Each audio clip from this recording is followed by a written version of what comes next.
8,5 milliards. C'est le chiffre du déficit commercial lié aux produits bois en France. En 20 ans, on est passé dans l'ameublement de 77 à 37% seulement de produits fabriqués en France. Et ça, alors que sur notre territoire, près d'un tiers est recouvert de forêt.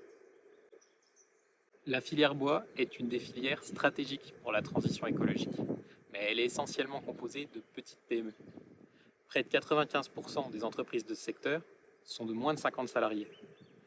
Il existe des modèles qui sont tout à fait efficaces dans des industries standardisées de grande taille.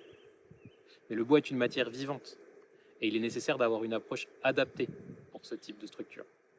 Les modèles qu'on connaît aujourd'hui ne sont pas applicables tels que dans les PME du bois.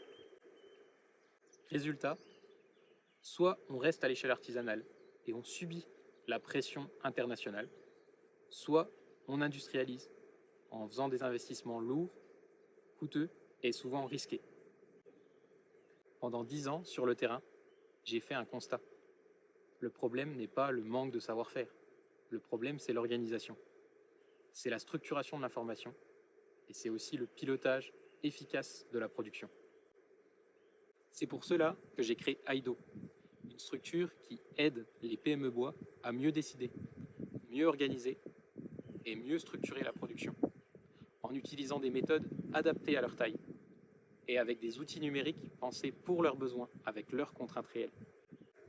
Si on veut préserver le tissu industriel local et favoriser le Made in France, la modernisation ne peut pas être brutale.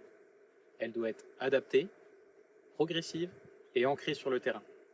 Il faut moderniser sans perdre l'humain. Il faut structurer sans uniformiser. La compétitivité de la filière bois ne se jouera pas seulement en forêt, elle se jouera dans les ateliers.